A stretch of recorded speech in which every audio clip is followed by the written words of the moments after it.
Those press folks are actually covering the dang thing, but we will articulate that story along with Mr. Obama's criticisms of Donald J. Trump coming up. In the meantime, I want to start off this hour, the Chris Salcedo Show, 800-288-WBAP, with your phone calls. I put out the request for your feedback, the public's feedback on how this Arlington City Council meeting went last night on this new Rangers Stadium proposal. And Kelly is in Arlington, dialing up and answering the call. Kelly, welcome to the Salcedo Show. You were there last night, yes? Oh, yes, I was. And I got to tell you, it was probably the most fun I've had in a long time at a city council meeting.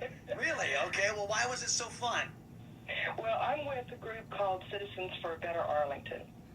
And we were there in opposition to what they are going to put on the ballot, which is what we call the proposition to place this on the ballot. That was what they voted on last night, and they voted unanimously to place this proposition on the ballot for our November 8th election.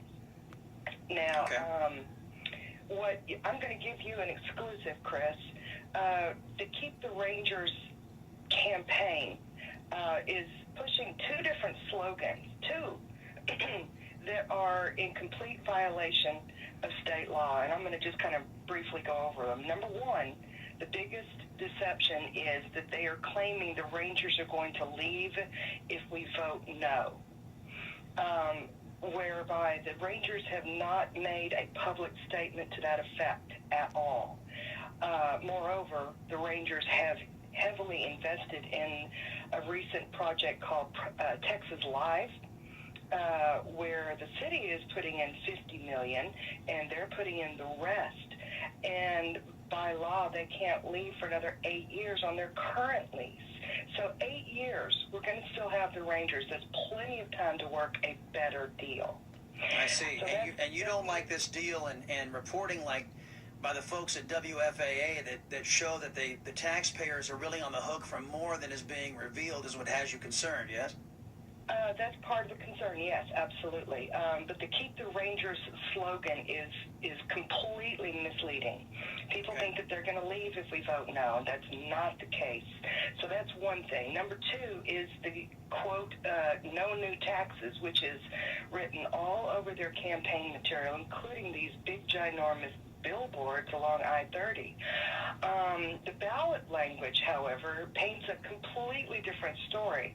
There's not one, not two, but 5 different taxing components to this proposition in one proposition.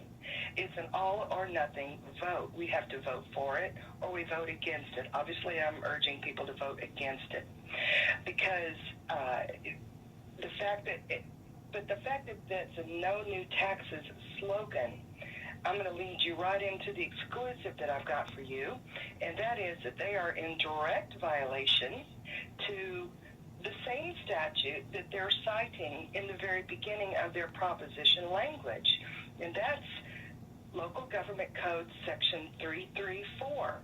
Well, I took that same statute, and I kind of just scrolled down the very same statute, and I found something very interesting. It's called false and misleading campaign material.